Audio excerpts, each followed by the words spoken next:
Bonjour, bienvenue sur cette petite vidéo sur les opérations dans C. Et ici nous allons nous occuper de la division du quotient de deux complexes, donc comment diviser deux complexes.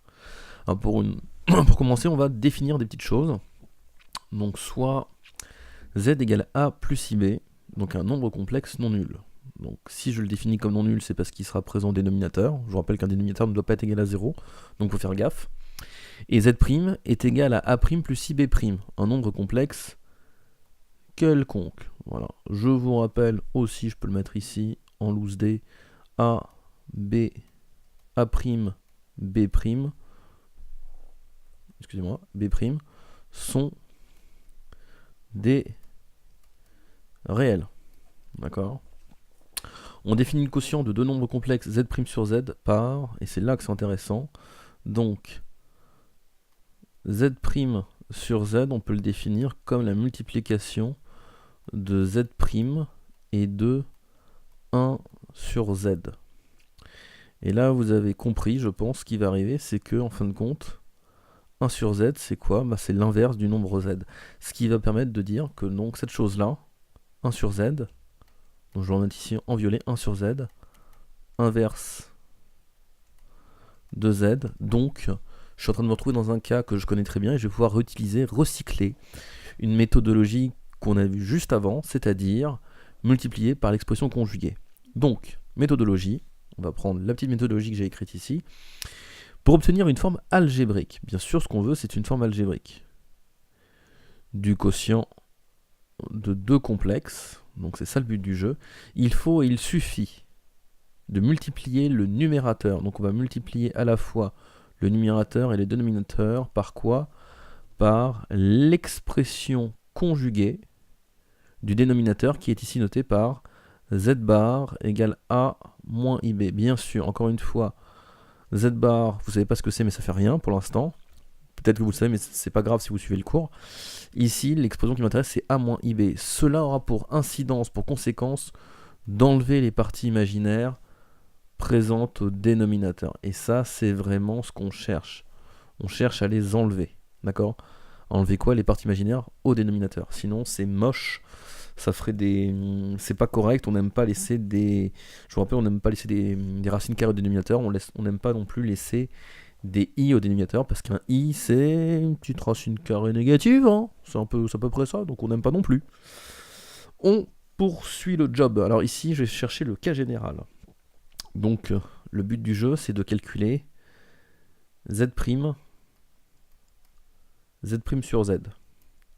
Et ça, je sais que c'est égal, donc je reprends ma définition, z' fois 1 sur z. Et là, maintenant, c'est parti. Bim. Donc, je sais que mon z, alors là, ça va être du calcul purement littéral, hein, avec des lettres. Z', pour l'instant, si je peux le laisser comme ça, c'est pas grave. Donc, c'est du... mon z', non, je vais le laisser comme ça. Z' fois 1 sur z, et j'ai multiplié par quoi? J'ai multiplié par ce fameux z bar là, en haut et en bas. Ça vient faire une multiplication par 1, ni plus ni moins, je vous rappelle. Je peux faire x1, ou je peux faire z sur z. Ça vaut aussi 1, il n'y a pas de souci. Et je peux faire aussi z bar sur z bar. Il y a encore moins de soucis. Et là, ça va être cool, ça va pouvoir laminer les i présents au dénominateur. Donc ça, c'est égal à quoi? C'est égal au calcul. Il va falloir que je calcule z' fois z bar. Donc en haut, j'aurai z' fois z bar, le fameux z bar. Et en bas, j'aurai z fois z bar que j'ai déjà calculé dans la vidéo précédente. Donc ici, je fais comme si je ne l'avais pas vu. On y va, on va remplacer.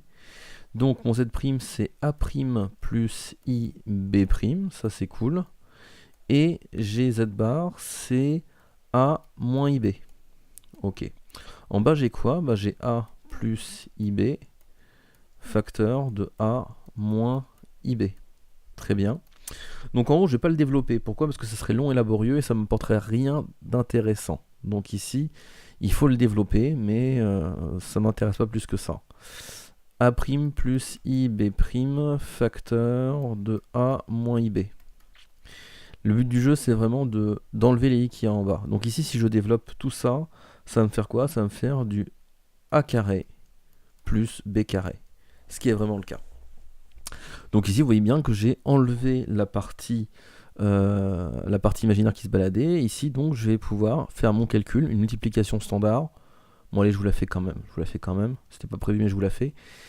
Une multiplication standard dans laquelle j'aurai une partie réelle plus une partie imaginaire. Donc ici, si vous checkez ça, comme on avait fait sur la multiplication, donc c'est du A', donc ça me ferait du A', ok, donc ce terme-là. Et j'ai du I carré, mais c'est moins I carré, c'est plus, donc c'est du plus B', voilà. Donc ça c'est la partie réelle. Puis la partie imaginaire plus I facteur de B', et j'ai du moins A', et le tout, enfin compte ça sera divisé par A carré plus B carré, et ça sera divisé par A carré plus B carré. Donc on a une méthodologie qui est semblable à ce qu'on a utilisé pour calculer l'inverse, et on va pas se priver, on va tailler un exemple tout de suite pour savoir à quoi s'attendre. Donc si j'ai du 3 moins 4i sur 1 plus i, comment je bosse là-dessus? Bah, par contre, mon dénominateur c'est 1 plus i. Donc déjà, je sais que, hop, en haut j'ai mon 3 moins 4i, en bas j'ai mon 1 plus i, et j'ai multiplié par le conjugué, l'expression conjuguée de ce fameux 1 plus i, c'est-à-dire c'est 1 moins i. Je change le signe de la partie imaginaire. Ok, donc je multiplie par 1, parce que je veux garder l'égalité, je veux pas tout défoncer, tout bousiller dans mon calcul. Je fais ça correctement. Donc en haut, je vais avoir du 3 moins 4i facteur de 1 moins i. Ça, c'est déjà une bonne chose.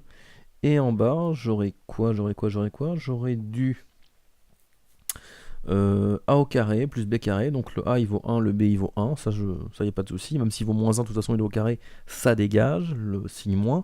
Donc ça me fait 1 carré plus 1 carré. Ça, c'est cool. Donc je me retrouve avec un facteur 1/2. Donc en fin de compte, ici en bas, j'ai tout est sur 2. Et chez mon calcul, donc 3 fois 1, ça me fait 3. Moins 3i, moins 4i, moins 4i. Et là, j'ai du moins par moins plus, mais i carré moins 1, donc ça me fait du moins 4. Et au final, le quotient de ces deux nombres complexes-là, donc le 3 moins 4i divisé par le 1 plus i, me donne le nombre complexe, donc les parties réelles ensemble, les parties imaginaires ensemble aussi. Donc là, j'ai du 3 moins 4, ça me fait du moins 1 demi, très bien. Moins 3 moins 4, moins 7 demi de i. Fin de l'histoire, on a fini le job. Voilà. Donc au final, on a taillé toutes les opérations standards que l'on peut faire avec les complexes. Merci d'avoir suivi cette petite vidéo qui clôt je pense, cette partie sur les opérations. Vous pouvez vraiment vous débrouiller en termes de puissance, en termes de produits, d'addition, de soustraction, de division.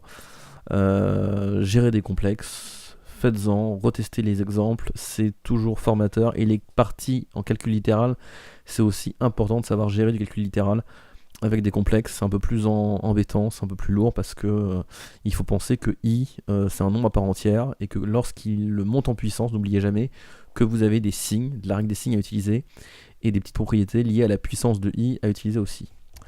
Merci d'avoir suivi cette petite vidéo.